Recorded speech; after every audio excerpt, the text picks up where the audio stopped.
అందరికీ నమస్కారం. TG TET and DSC classes లో భాగంగా మనం 6th క్లాస్ సోషల్ స్టడీస్ చూస్తున్నాము. సో అందులో భాగంగా మనకు మొదటి 7 పాఠాలు కంప్లీట్ అయ్యాయి. అలాగే 8వ పాఠం మొదటి భాగం కూడా కంప్లీట్ అయింది. సో ఈ రోజు మనం 8వ పాఠం 2వ భాగం వ్యవసాయ ఉత్పత్తుల అమ్మకం, ట్రేడ్ ఇన్ అగ్రికల్చరల్ ప్రొడ్యూస్ పాఠంలోని కొన్ని ముఖ్యమైన అంశాలను చూద్దాము. గత పాఠంలో వివిధ ఉత్పత్తులను గ్రామాల్లో, పట్టణాలలో వినియోగదారుల దగ్గరకు చిన్న వర్తకులు ఎలా తీసుకువస్తారో చూసాం. చిల్లర వర్తకంలో కొన్ని అంశాలను చూసాం. ఈ పాఠ్య భాగంలో టోకు వర్తకంలో వరి అమ్మకానికి సంబంధించిన కొన్ని అంశాలను గురించి తెలుసుకుందాం. వరి ధాన్యం రైతుల నుంచి పెద్ద మొత్తంలో బియ్యపు మరల యజమానులు, పెద్ద వర్తకులు కొనుగోలు చేస్తారు. ఇది ఎలా జరుగుతుందో చూద్దాం. వ్యవసాయ market yard, agriculture market yard. రైతు బజారు మాదిరిగానే ప్రభుత్వం నిర్వహించే వ్యవసాయ మార్కెట్ యార్డులో కూడా రైతులు తమ వరి ధాన్యాన్ని అమ్మి వెంటనే డబ్బును పొందుతారు. సో మనం రైతు బజార్ల గురించి చూసాం కదా. సో రైతు బజార్ లాగానే ప్రభుత్వం నిర్వహించే వ్యవసాయ market yard, okay, agriculture market yard లో కూడా రైతులు తమ వరి ధాన్యాన్ని అమ్మి వెంటనే డబ్బును పొందుతారు. చంద్రశేఖర్ అనే రైతు నల్లగొండ నివాసి. సో మనం ఇక్కడ చంద్రశేఖర్ గురించి చూద్దాం. సో తను ఒక రైతు, నల్లగొండ నివాసి. ఈ సంవత్సరం ఆయనకు పంట బాగా పండి 60 క్వింటాళ్ల వరి ధాన్యం ఉత్పత్తి అయింది. సో ఈ సంవత్సరం అతనికి పంట బాగా పండి 60 క్వింటాళ్ల వరి ధాన్యం ఉత్పత్తి అయింది. అతడు వడ్ల బస్తాలను ట్రాక్టర్ లో నింపుకొని నల్లగొండ వ్యవసాయ మార్కెట్ యార్డుకు తీసుకువచ్చాడు. అతడు వరి ధాన్యాన్ని దింపుకొని, ఓకే, అతడు వరి ధాన్యాన్ని దింపుకొని వేలం అమ్మకం వరుసలో చేరాడు. ఓకే, ఎందులో చేరాడు? వేలం అమ్మకం వరుసలో చేరాడు. ఉదయం 10 గంటలకు వ్యవసాయ మార్కెట్ కమిటీ సభ్యులు వచ్చి రైతుల ధాన్యపు బస్తాల పైన రైతుల పేర్లు, ధాన్యపు పరిమాణాన్ని తెలిపే చీటీలను ఉంచారు. సో ఉదయం 10 గంటలకు వ్యవసాయ మార్కెట్ కమిటీ సభ్యులు ఉంటారు కదా, సో వాళ్ళు వచ్చి రైతుల ధాన్యపు బస్తాల పైన రైతుల పేర్లు, ధాన్యపు పరిమాణాన్ని తెలిపే చీటీలను ఉంచారు. ఉదయం 11 గంటలకు టోకు వర్తకులు, బియ్యపు మరల యజమానులు, అంటే టోకు వర్తకులు అంటే హోల్సేల్ ట్రేడర్స్, అలాగే బియ్యపు మరల యజమానులు అంటే రైస్ మిల్ ఓనర్స్ వచ్చి వడ్ల నాణ్యతను పరిశీలించారు. సో వాళ్ళు ఏం పరిశీలించారంటే వడ్ల నాణ్యతను, క్వాలిటీని పరిశీలించారు. అప్పుడు కమిటీ సభ్యులు మొదటి రైతు వరి కుప్ప వద్ద పాట ప్రారంభించారు. సో మనకు వేలం పాట తెలుసు కదా. సో వేలం పాటనైతే ప్రారంభించారు. వరికి ప్రభుత్వం ప్రకటించిన కనీస మద్దతు ధర, సో ఇది important, minimum support price, MSP అంటాం కదా, మినిమం సపోర్ట్ ప్రైస్, కనీస మద్దతు ధర క్వింటాలుకు 1080 రూపాయలు. అంటే వరికి ప్రభుత్వం ప్రకటించిన కనీస మద్దతు ధర ఎంత అంటే 1080 రూపాయలు. అంటే ప్రభుత్వం ఇక్కడ ఫస్ట్ ప్రకటిస్తుంది కనీస మద్దతు ధర అని. సో వరికి 1080 రూపాయలు ప్రకటించింది ఇక్కడ. ఎందుకంటే అక్కడ నుంచి మనకు వేలం పాట అనేది స్టార్ట్ అవుతుంది. సో అంతకంటే ఎక్కువ కూడా అక్కడ కొనుగోలు చేయడానికి వచ్చిన వారు పాడొచ్చు. సో ఆ ప్రైజ్ రైతుకి ఇష్టం ఉన్నట్లయితే తాను అమ్ముతాడు వాళ్ళకి. సో ఒకవేళ ఎవరు కూడా కొనలేకపోతే ఒకవేళ దాన్ని ఈ కనీస మద్దతు ధరకు, ఎందుకంటే రైతుకు కూడా చాలా నష్టం జరగకూడదని ప్రభుత్వం అనేది మినిమం సపోర్ట్ ప్రైస్, కనీస మద్దతు ధర అనేది ప్రకటిస్తుంది. సో అంతకు వాళ్ళు కొనుగోలు చేస్తారు ఒకవేళ ఎవరు కూడా కొనుక్కోకపోతే. కమిటీ సభ్యులు ఆ ధర నుంచి పాట ప్రారంభించారు. సో కమిటీ సభ్యులు ఈ మినిమం సపోర్ట్ ప్రైస్ ఉంది కదా 1080 రూపాయలు, సో ఇక్కడ నుంచి ఈ వేలం పాటనైతే ప్రారంభించారు. కనీస మద్దతు ధర, మినిమం సపోర్ట్ ప్రైస్. ప్రభుత్వం ప్రతి సంవత్సరం వరి, గోధుమ, వేరుశెనగ మొదలైన పంటలకు కనీస మద్దతు ధరను ప్రకటిస్తుంది. సో ఎవరు ఈ కనీస మద్దతు ధరను ప్రకటిస్తారంటే ప్రభుత్వం. ఓకే, ప్రభుత్వం ప్రతి సంవత్సరం కూడా వరికి కానివ్వండి, గోధుమ, వేరుశెనగ మొదలైన పంటలకు ఈ కనీస మద్దతు ధరను ప్రకటిస్తుంది. ఒకవేళ వర్తకులు ఎవరు ఆ ధరకు కొనుగోలు చేయడానికి సిద్ధంగా లేనప్పుడు ప్రభుత్వ సంస్థలు, భారత ఆహార సంస్థ, food corporation of India, FCI అంటాం కదా, ఫుడ్ కార్పొరేషన్ ఆఫ్ ఇండియా వంటి సంస్థలు ప్రభుత్వం ప్రకటించిన కనీస మద్దతు ధరకు రైతుల దగ్గర నుంచి ధాన్యాన్ని కొనుగోలు చేస్తాయి. సో ఇందాక మనం అనుకున్నాం కదా, సో ఈ మినిమం సపోర్ట్ ప్రైస్ అనేది గవర్నమెంట్ ఇస్తుంది. ఒకవేళ అక్కడికి వచ్చిన వర్తకులు ఎవరు కూడా కొనుగోలు చేయకపోతే వాటిని ఆ ధాన్యాన్ని ప్రభుత్వ సంస్థలు, భారత ఆహార సంస్థ, okay, food corporation of India వంటి సంస్థలు ప్రభుత్వం ప్రకటించిన కనీస మద్దతు ధరకు రైతుల దగ్గర నుంచి ధాన్యాన్ని కొనుగోలు చేస్తాయి. రైతుల పెట్టుబడులను దృష్టిలో ఉంచుకొని వాళ్ళకి నష్టం కలగకుండా మద్దతు ధరలను ప్రభుత్వం నిర్ణయిస్తుంది. కనీసపు మద్దతు ధర కంటే ఎక్కువ ధరకు వర్తకులు కొనుగోలు చేస్తే అమ్మే స్వేచ్ఛ రైతుకు ఉంది. అంటే ఇప్పుడు మనకు 1080 రూపాయలు ఇక్కడ ప్రభుత్వం మినిమం సపోర్ట్ ప్రైస్ పెట్టింది. సో అంతకంటే ఎక్కువ ధర ఒకవేళ అక్కడికి వచ్చిన వర్తకులు పాడినట్టయితే సో అంతకు అమ్మే స్వేచ్ఛ రైతుకు ఉంది. సో తను ఆ వర్తకులకు ఎక్కువ ధర పాడిన వర్తకులకు అమ్మవచ్చు. వేలంపాట సమయంలో కొనుగోలుదారులు వరి ధాన్యాన్ని ఏ ధరకు కొనడానికి సిద్ధంగా ఉన్నారో తెలుపుతుంటారు.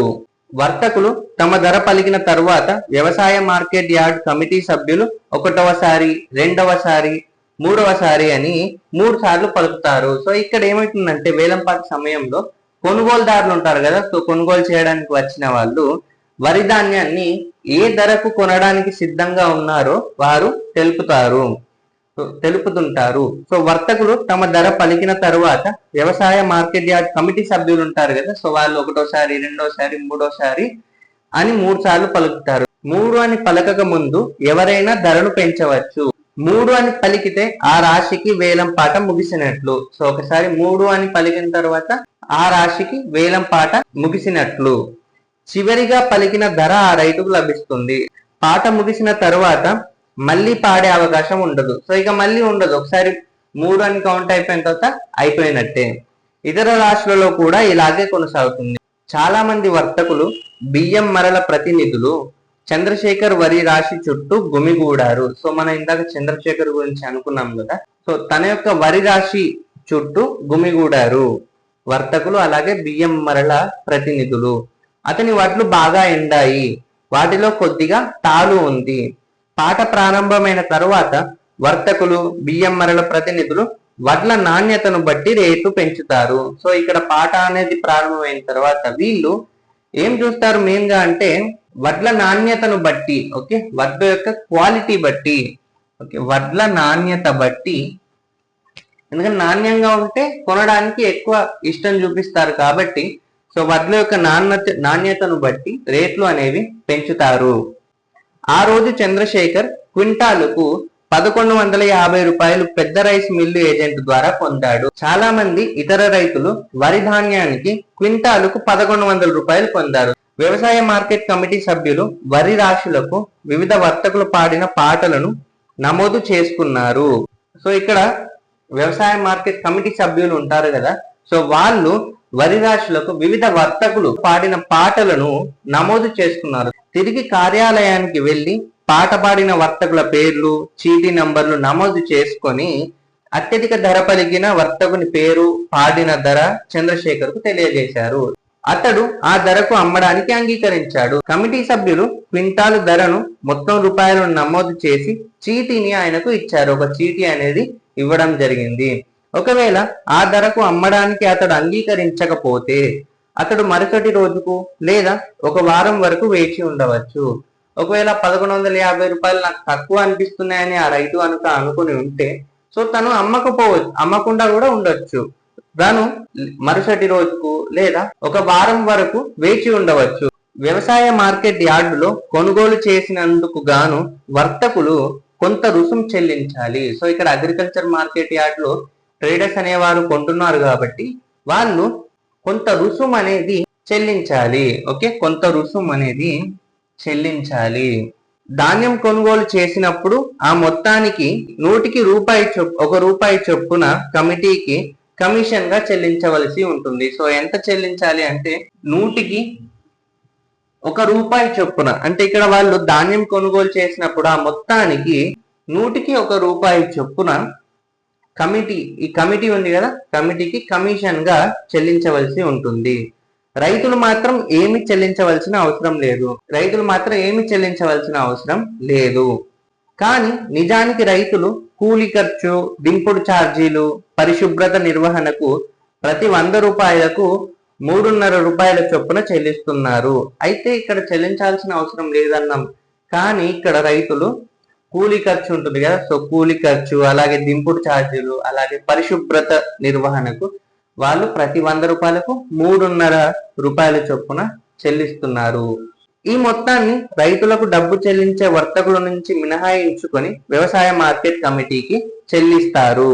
వ్యవసాయ మార్కెట్లో రైతులు అమ్మదలిచినప్పుడు రవాణా ఖర్చులు, ఇతర ఖర్చుల రూపంలో క్వింటాలకు 10 రూపాయలు అవుతాయి. ఇది తమ గ్రామంలో అమ్మేదానికి అయ్యే ఖర్చు కంటే ఎక్కువ. బియ్యంమర ప్రతినిధి చంద్రశేఖర్ దగ్గరకు వచ్చి చీటీలో ఉన్న దాన్ని బట్టి వ్యవసాయ మార్కెట్ యార్డ్ కమిటీ ఛార్జీలను మినహాయించి మిగతా మొత్తం చెల్లించాడు. చంద్రశేఖర్ వంటి రైతులకు మిగులు ధాన్యం ఉండడం వలన వ్యవసాయ మార్కెట్ యార్డులో అమ్మడానికి ఇష్టపడతారు. సో ఇప్పుడు చంద్రశేఖర్ గురించి మనం మాట్లాడుకున్నాం కదా, సో ఇటువంటి రైతులకు మిగులు ధాన్యం అనేది ఉంది. సో అలా ఉండడం వలన వ్యవసాయ మార్కెట్ యార్డ్లో అంటే అగ్రికల్చర్ మార్కెట్ యార్డ్లో అమ్మడానికి ఇష్టపడతారు. గ్రామాల్లో మాదిరిగా ఇక్కడ ఛార్జీల చెల్లింపులలో లేదా ధరల చెల్లింపులలోను ఎటువంటి ఆలస్యము జరగదు. అమ్మకం పూర్తిగా బహిరంగ వేలంలో ఉంటుంది. సో అమ్మకం ఎలా ఉంటుంది అంటే బహిరంగ వేలం, ఓకే, బహిరంగ వేలంలోనే మనకు అమ్మకం పూర్తిగా బహిరంగ వేలంలో ఉంటుంది. కాబట్టి రైతులు మంచి ధర పొందే అవకాశం ఉంటుంది. అవినీతి పరులైన అధికారులున్న మార్కెట్లో వీళ్ళు వర్తకులతో చేతులు కలిపితే రైతులకు తక్కువ ధర వచ్చే అవకాశం ఉంది. కానీ ఇది అన్ని ప్రదేశాలలో జరగదు.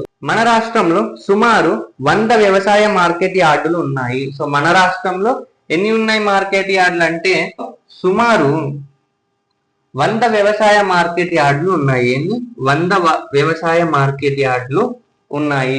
1/4 వంతు వ్యవసాయ ఉత్పత్తులను వీటిలో అమ్ముతారు. సో ఈ అగ్రికల్చర్ మార్కెట్ యార్డ్ లో ఎన్ని వ్యవసాయ ఉత్పత్తులు అమ్ముతారు అంటే 1/4 వంతు, ఓకే, 1/4 వంతు వ్యవసాయ ఉత్పత్తులను వీటిలో అమ్ముతారు. మిగిలిన 3/4 ఉత్పత్తుల అమ్మకంలో ఏం జరుగుతుంది? వాటిని ఎక్కడ అమ్ముతున్నారు? ఆ రైతులు వ్యవసాయ మార్కెట్ యార్డుకి ఎందుకు రావడం లేదు? సో మరి వాళ్ళు కొందరు ఇక్కడ అమ్ముతున్నారు, మరి మిగిలిన వాళ్ళు ఎందుకని వ్యవసాయ మార్కెట్ యార్డ్కి రావడం లేదు? వాటి గురించి తెలుసుకుందాం. సో వాటి ఎందుకు రావడం లేదు, ఇవన్నిటి గురించి కూడా మనం నెక్స్ట్ క్లాస్ లో తెలుసుకుందాం. సో ఈ క్లాస్ లో మనం 8వ పాఠం 2వ భాగం వ్యవసాయ ఉత్పత్తుల అమ్మకం, ట్రేడ్ ఇన్ అగ్రికల్చరల్ ప్రొడ్యూస్ పాఠంలోని కొన్ని ముఖ్యమైన అంశాలను చూసాము. సో వచ్చే క్లాస్ లో మరిన్ని ముఖ్యమైన అంశాలను చూద్దాము. సో ఈ క్లాస్ కనుక మీకు నచ్చినట్టయితే వీడియోని లైక్ చేయండి, షేర్ చేయండి, కామెంట్ చేయండి, అలాగే సబ్స్క్రైబ్ చేయండి to Vamsikrishna academy. Thank you.